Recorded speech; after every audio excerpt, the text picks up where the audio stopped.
Hey, so I'm doing a little badass butterfly wisdom, which is more like a little badass butterfly exploration. I don't know if any wisdom is going to come through right now or not, but it occurs to me. Okay, so I have my clients on a regular basis, like a part of my program is to teach my clients how to do a process that Frank Kinslow calls mood melting.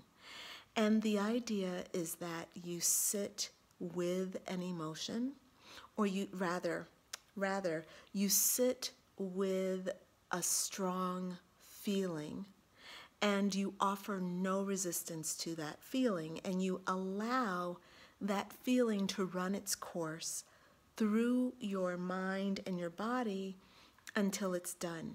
Now, the important thing with this process is that you don't actually think the process, but you actually feel it. So, for example, right now I feel a little excited because I'm making a video and I'm talking about something that's very exciting for me. But 2 minutes ago, I was actually in a lot of pain. And the reason I came to make this video was because I was attempting to do mood melting, which again is basically just sitting with your emotions and feeling your feelings completely, not trying to change them, not trying to make yourself feel better, fully just being present with what is there and holding space for it. Again, experiencing it. That's the important thing. It's important that you don't think it. It's important that you don't analyze it. You're not trying to figure out why you feel this way. You're not trying to figure out where this came from. This is not that exercise. This exercise is fully experiencing the emotion and the story without resistance. And this is so hard for us to do. One of the reasons why it's so hard to do, and the reason why I'm making this video, or started making this video, is because, well, I really enjoy this process of mood melting, but it's sometimes much more difficult than others. And one of the very first things that I always experience, maybe 96% of the time, like you close your eyes and you feel into your body, and then you feel a sensation. Like, this is the process that I'm telling you right now. So you close your eyes and like you're triggered by something, okay? And then you close your eyes. Like right now I feel like I have an allergy attack going on. I had too much sugar today, and that combined with the pollen makes me feel like sneezy, makes my throat itchy. So my trigger, let's just say my trigger, I'm really bothered by this allergic reaction, so I'm going to use that. So the trigger is the allergic reaction, and so what I'm doing is I'm tuning into the sensations in my body. So that's the first step. Identify your trigger, then you tune into the sensations you feel in your body. My trigger is allergies. My sensations I'm noticing right now. Actually, I'm having 0 allergies. Like just 2 seconds ago they were there, but just the moment, just the thought of me actually tuning into them made them go away. They're like, oh no, fuck no, we're not looking at this. And I'm like, all right. They're back. Okay. So there's scratchiness, tickling, itchiness at the back of my throat. That's the sensation, and here's the emotion that's accompanying it. Sadness, just sadness. So, irritability, sadness, there it is, anger. So the reason I started making this video is because Anger is one of the emotions that I notice more than any when I'm doing this mood melting process. And I wanted just to throw this out there to all my badass butterfly friends or my badass caterpillars on the road to metamorphosing into badass butterflies. If y'all also notice that anger plays a role in your life, in your existence, in your body. So for me, anger is present all the time. I almost can't feel anything without first having to get through a wall of anger. I've been working with myself with compulsive eating for years, and one of the biggest roadblocks to having a breakthrough around my eating behaviors is anger. And anger is such a powerful emotion because on one hand, people, especially people in the spiritual community, they think anger is a really bad thing, and so we're shamed for our anger. Like, I actually had this white woman actually say to me, "Oh, you're an angry black woman." And I'm like, what the fuck does that mean? Like, am I supposed to be, like, is there an association between being black and being angry? Well, why aren't you angry if you're a white woman? Do you not know that your mothers were also raped and that your mothers are also victims of slavery? How could you not be angry? So I think she was quite an ignorant little piggy thing.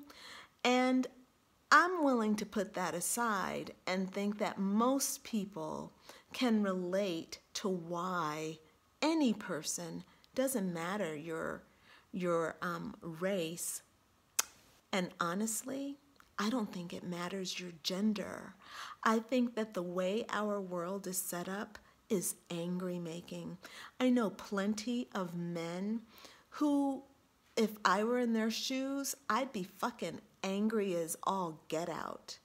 The thing is, anger is much more somehow acceptable or tolerated in men.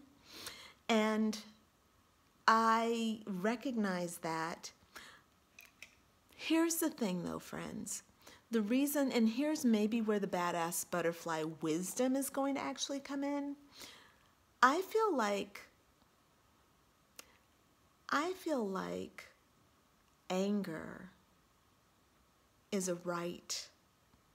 You have the right to express your anger. I don't believe that keeping your anger inside and acting like anger is a bad thing. I don't think that's helpful. I don't think you suppressing your anger is helpful. I do believe that you expressing your anger in a helpful and healthy way is valuable.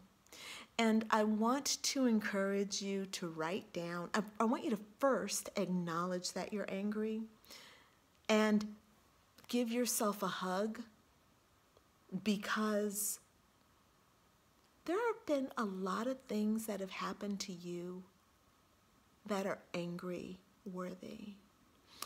I know a lot of women, and I know for myself, sexual abuse as a child, that should make you feel not cool. You can be angry about that. The thing is, I don't think you should keep that anger inside you. Like, you're a kid and you're a victim of incest and inappropriate behaviors that were like directed at you, and you got like sucked into stuff that wasn't even, you had no control over, and things were taken from you that shouldn't have been. You have the right to be angry for that, and to be mad at yourself like you shouldn't be angry about that is inappropriate. I think that's inappropriate. So my point is, if you have anger, which you probably do, Don't suppress it. Express it in a healthful way. At least, at the very least, write it down.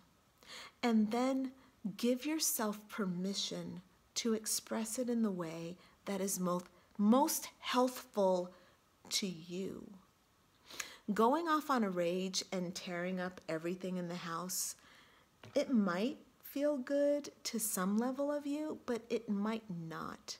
Like, it might not be actually the thing that you need. Maybe what you need is attention. Maybe what you need is care. But either way, I don't want to invalidate you. Like, if you feel like really your angry self needs to break everything in the house, then hey, go for it, right? I'm not judging because I've done that. And it was what I needed in that moment. But I have to say that, you know, for many of you, or many of us, it's not going to be that. I'm not breaking up everything in my house. I like my shit, you know.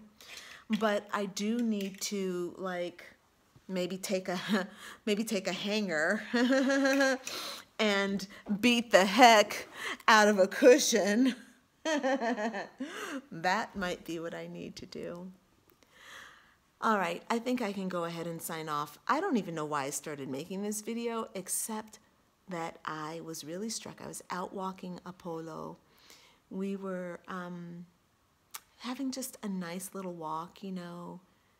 Oh, I went to a concert tonight, and I was with a lovely group of friends, and it felt so good to be with them, but I could not really be with them fully, because of something blocking me. And the thing that was blocking me, once I got out of the club, I left the club.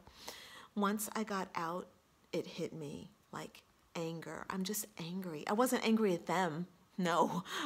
These are beautiful friends that help, which is why I couldn't be with them. I wasn't even slightly a vibrational match to them.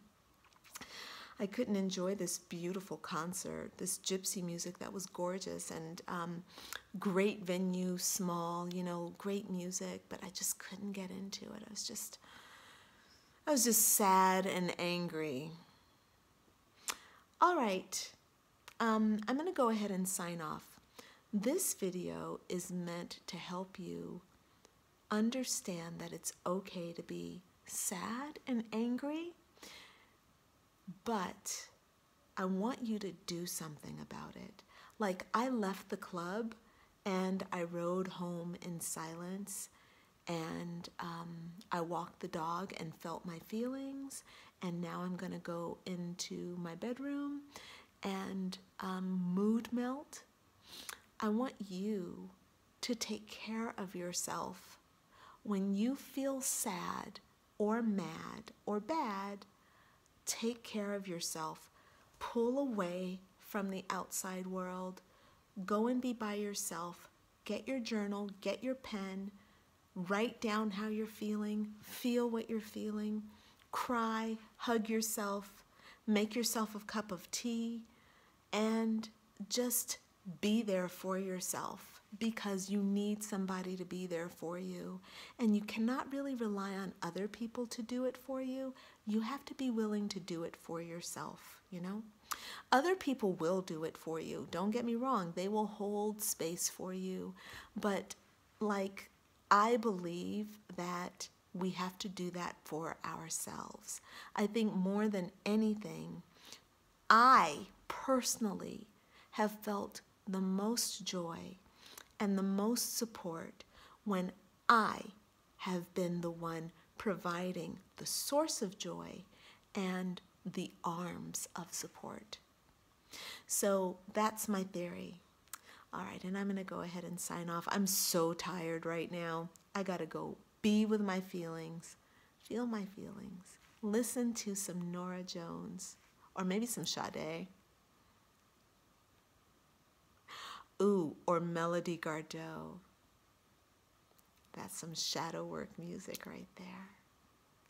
All right, I'm signing off. Bye for now.